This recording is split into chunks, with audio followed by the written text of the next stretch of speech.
Olá, muito bom dia, queridos. Paz seja convosco.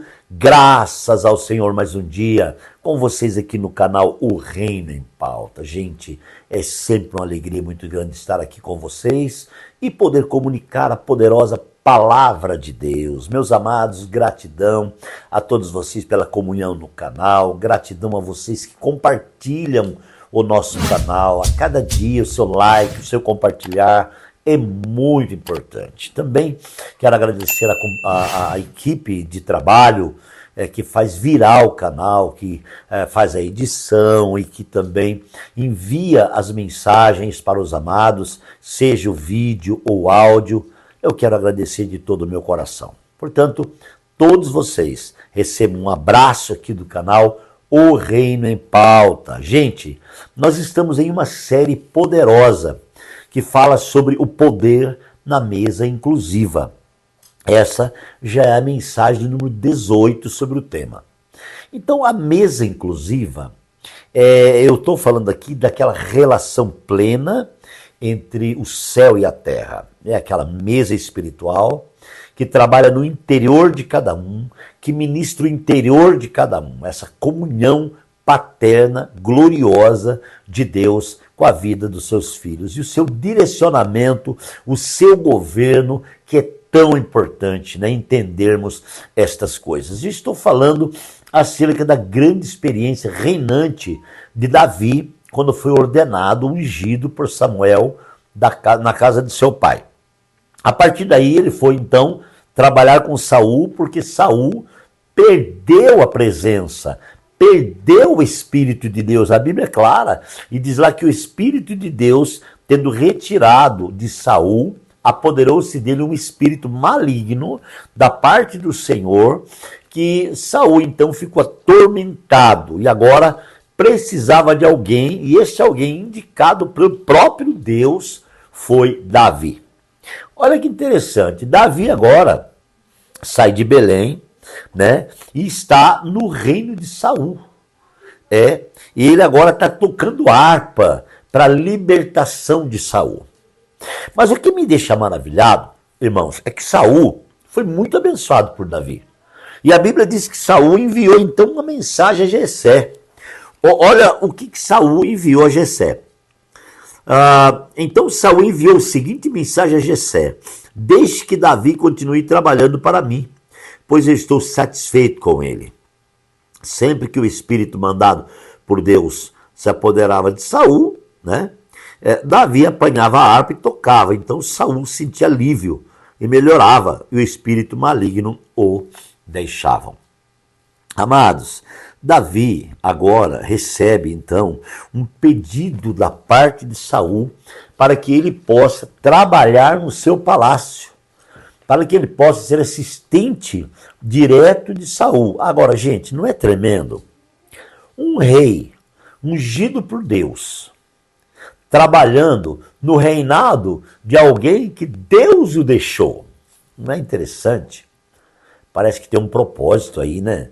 E eu creio, irmão, não existe coincidência. Não é coincidência isso. Davi estava cheio do poder de Deus, Davi era o rei. Então ele precisava conhecer como funcionavam as coisas ali, ver a situação e ser usado para libertar Saul, né? A história é linda, é extremamente poderosa. E nós ficamos pensando, esta mesa, né, espiritual da parte de Deus, ela faz a diferença. É a vida de Deus na vida do homem. Eu me lembro do profeta Malaquias, acho que 3:18, ele fala assim: então vereis a diferença entre o justo e o ímpio. Há uma diferença. A diferença pode não estar até no exterior, mas ela está no interior, a diferença está na mesa. A mesa, irmãos, inclusiva faz a diferença, porque a mesa inclusiva é a relação do homem com Deus, é a relação do céu com a terra. É Deus presente, é Deus purinho presente nessa mesa, né? E o capítulo 17, ele também tem uma história tremenda que fala do quê? Do grande confronto. Agora aquele que tem a mesa inclusiva vai ser confrontado né? E vai encontrar com aquele que somente tem a mesa externa. Quem era esse? Era Golias. Golias era um guerreiro de Gate. Diz a palavra no capítulo 17, os filisteus juntaram suas forças para a guerra e se reuniram em Socó de Judá e acamparam em Éfes-Damim, entre Socó e Azeca. Saúl e os israelitas reuniram e acamparam no vale de Elá, posicionando-se em fila de batalha para enfrentar os filisteus. Os filisteus ocuparam uma colina e os israelitas outra, estando num vale entre eles. Olha só. E o guerreiro chamado Golias, que era de Gate, veio no acampamento dos filisteus e tinha 2,90 m de altura. Ele usava capacete de bronze, vestia uma couraça de escama de bronze, que pesava 60 quilos, nas pernas e usava coleiras, caneleiras de bronze, e tinha um dardo de bronze pendurado nas costas. Haste de sua lança era parecido com uma lançadeira de tecelão. Sua ponta de ferro pesava 7,2 kg, e seu escudeiro ia à frente dele. Golias parou e gritou às tropas de Israel: por que vocês estão posicionados para a batalha? Não sei o filisteu, e vocês, servos de Saul, escolham um homem para lutar comigo. E se ele puder lutar e vencer, nós seremos seus escravos. Todavia, se eu o vencer e puser fora ao combate, vocês serão nossos escravos e nos servirão. E acrescentou: eu desafio hoje as tropas de Israel.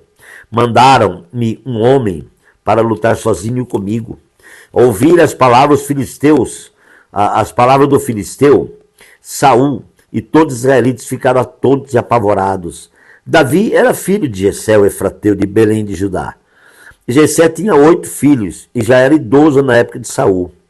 Os 3 filhos mais velhos de Jessé tinham ido para a guerra com Saul: Eliabe, o mais velho, e Abinadab, o segundo, Samuel, o terceiro.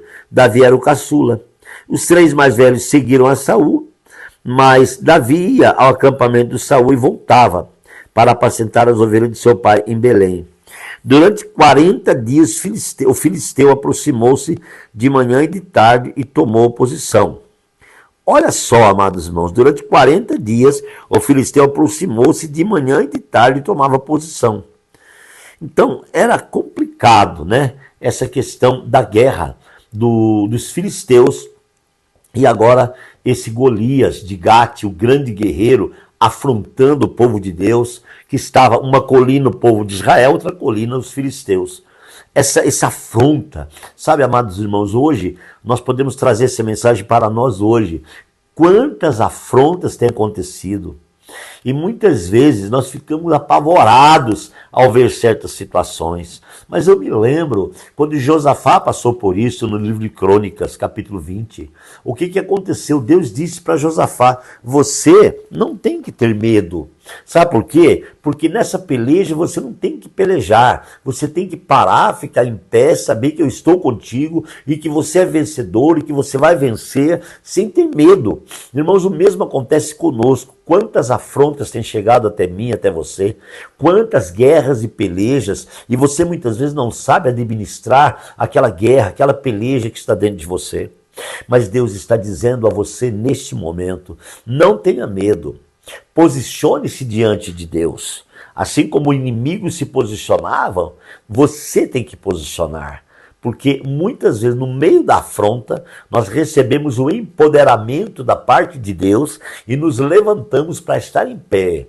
Eu me lembro, irmãos, de um falar de Deus também ao profeta Ezequiel no capítulo 2, quando Deus chegou e disse: filho do homem, põe-te em pé para que eu fale com você. E Ezequiel se colocou em pé e a glória de Deus veio sobre ele. E ele começou então a ver as visões de Deus. Né? E é importante quando você se posiciona, algo diferente acontece. A presença manifesta de Deus acontece. No contexto de que nós lemos, estamos vendo uma grande guerra. Agora, vamos lembrar que o Espírito do Senhor não estava mais com Saul.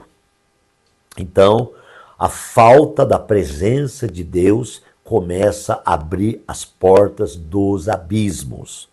E um abismo chama outro abismo.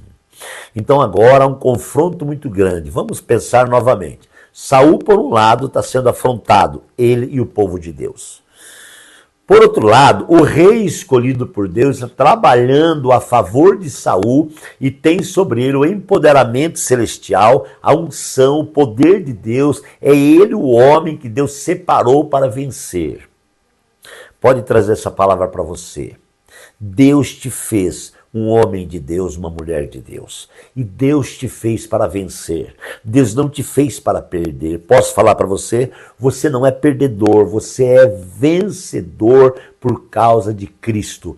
Cristo é o Senhor da sua vida que te fez vencedor. Por isso não importa, não interessa o que esteja acontecendo. O importante é entender que você é vencedor por Cristo Jesus. Você já venceu todo o principado, toda a potestade, todo o mal, porque Jesus está com você. Portanto, não tenha medo. Levante os seus olhos e veja o que Deus preparou para você.